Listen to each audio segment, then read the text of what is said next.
পটলগুলোকে এইদিকে আমার এই যে friends, welcome back to my channel. আশা করি তোমরা সবাই খুব ভালো আছো, সুস্থ আছো।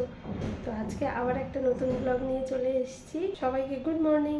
দেখো, এদিকে আমি ভাতটা বসিয়ে দিয়েছি, আর এখানে সয়াবিন গরম জলে ভিজিয়ে রেখেছি। আজকে সয়াবিন রান্না করব। এছাড়াও এর সাথে করব হচ্ছে পটল পোস্ত আর ভেন্ডি ভাজা আর মসুরের ডাল। এদিকে পটল পোস্ত করবার জন্য সরষা আর পোস্তগুলোকে ভিজিয়ে রেখেছি। এদিকে ভেন্ডিগুলো ভাজবার জন্য ভেন্ডিগুলোকে আগে ধুয়ে নিলাম, এবার কেটে নিব।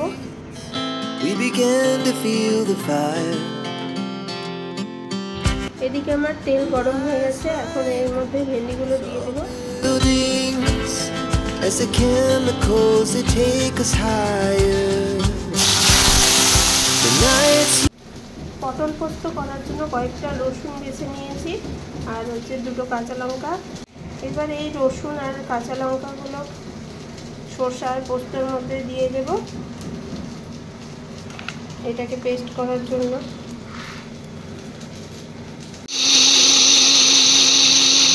এদিকে আমার ভেন্ডিগুলো ভাজা হয়ে গেছে। আজকে তো 1 মে, তো আমার ছেলের স্কুল ছুটি, ওর বাবার অফিস ছুটি, সবার আজকে ন্যাশনাল হলিডে। তো ওর ম্যাম এখন আজকে সকালে পড়াতে এসেছে, তারপর পড়িয়ে যাবে, তারপর স্নান করাবো, স্নান করিয়ে খাইয়ে তারপরে আবার একটু ঘুম পাড়িয়ে নিয়ে যাব আজকে ওকে হ্যান্ড রাইটিং ক্লাসে ভর্তি করা। হ্যান্ড রাইটিংটা একটু মানে কি বলবো, কার্সিভ রাইটিংয়ে যেহেতু লিখতে হয়, একটু মানে চেষ্টা করছি, কিন্তু মানে সহজে হচ্ছে না আর কি, তার জন্য একটু টিচারকে দিতে হবে। এদিকে ডাল আমার সিদ্ধ হয়ে গেছে, এখন ডালটা ফোড়ন দিয়ে দিব। আজকে ডালটা পেঁয়াজ দিয়ে ফোড়ন দিচ্ছি।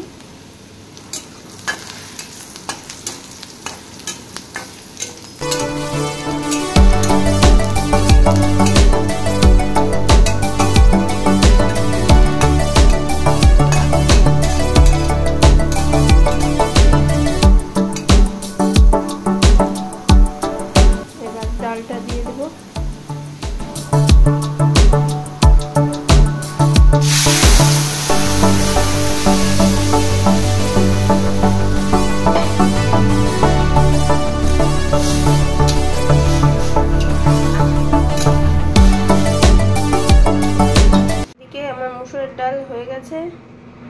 তো পটল পোস্ত করার জন্য এইভাবে পটলগুলোকে গোটা গোটা করে কেটে নিয়েছি। কেটে নিয়ে এইভাবে 4 ভাগে ভাগ করে দিয়েছি মাথাগুলো, যাতে তেল লবণটা ভালো মতো ঢুকতে পারে। পটলগুলোকে আগে ভালো মতো ভেজে নেব।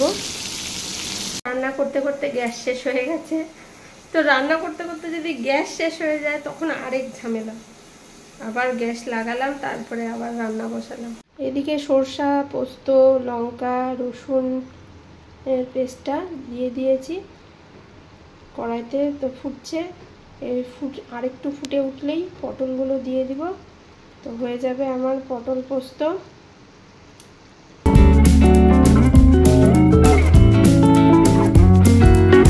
এদিকে হয়ে গেছে আমার পটল পোস্ত। এবার সয়াবিন রান্না করব। তো সয়াবিন রান্না করার জন্য পেঁয়াজ টমেটো আদা রসুন কাঁচা লঙ্কা আর আলু সব কেটে নিয়েছি। তো এবার রসুন কাঁচা লঙ্কা আর আদাগুলো পেস্ট করব।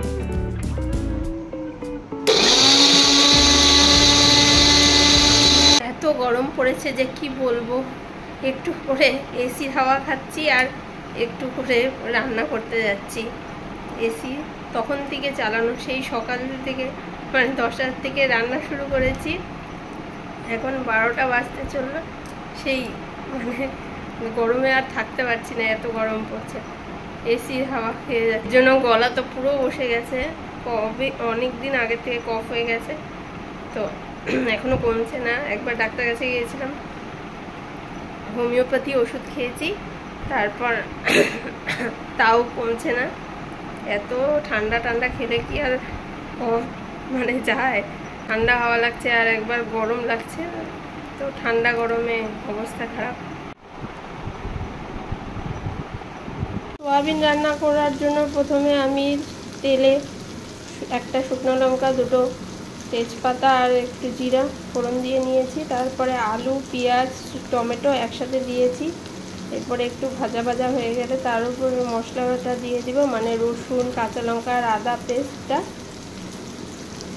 দিয়ে তারপরে মশলাটা ভাজা হয়ে গেলে তার উপরে সোয়াবিন দিয়ে দিব। সোয়াবিন দিয়ে আবার একটু ভেজে নিয়ে কষে গেলেই সেটাকে জল দিয়ে মানে ফুটে উঠলেই তো আমার সোয়াবিন রেডি হয়ে যাবে। এই যে আমার মশলা অনেকটা কষে গেছে। এরপর সোয়াবিন, এখানে এই সোয়াবিনগুলো আগে আমি গরম জলে ধুয়ে, মানে গরম জলে অনেকক্ষণ রেখে ওটাকে উঠিয়ে তারপরে আবার ঠান্ডা জল দিয়ে ধুয়ে তার থেকে জলগুলো বের করে নিয়ে রেখেছিলাম। তারপর এখন আমি এই মশলার মধ্যে সোয়াবিনগুলো দিয়ে দিব, দিয়ে ভাজবো। সোয়াবিনগুলো এবার আমার ভাজা হয়ে গেছে। তো এর মধ্যে আমি গরম জল দিয়ে দিব।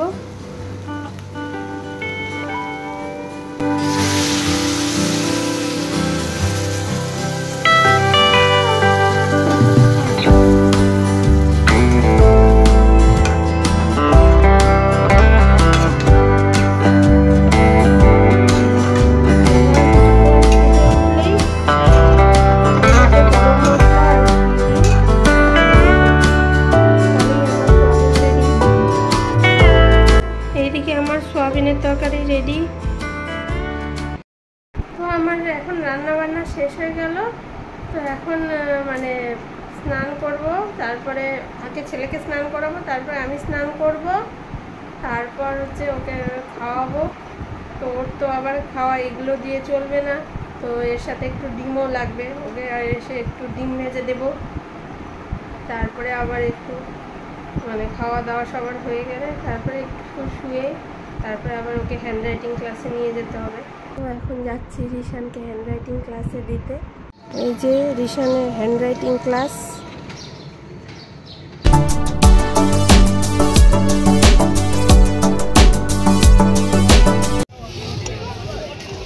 আমি মার্কেটে এসেছিলাম, একটা ফ্যান নিলাম।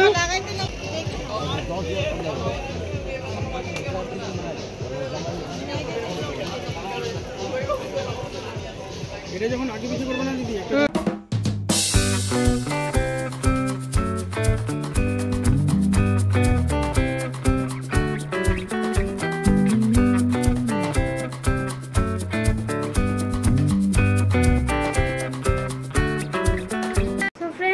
রিশানকে নিয়ে চলে আসলাম হ্যান্ডরাইটিং ক্লাস থেকে। তো একটু মার্কেটও করে নিয়ে আসলাম, মানে মার্কেট থেকে একটা ফ্যান নিয়ে আসলাম, ছোট্ট ফ্যান। আমার মানে কি বলবো, প্যাকট্যাক মাখলে শুকাতে অসুবিধা হয়, তার জন্য ফ্যানটা নিলাম। আর হচ্ছে লবণ আর তেল শেষ হয়ে গেছিলো, তো লবণ আর সরষের তেল নিয়ে নিলাম মার্কেট থেকে। তারপর বাড়ি চলে আসলাম। তো ব্লগটা ভালো লেগে থাকলে অবশ্যই আমার চ্যানেলটাকে সাবস্ক্রাইব করো, লাইক করো, শেয়ার করো, কমেন্ট করো। তো গাইজ বাই, আজকের ব্লগটা এইটুকু।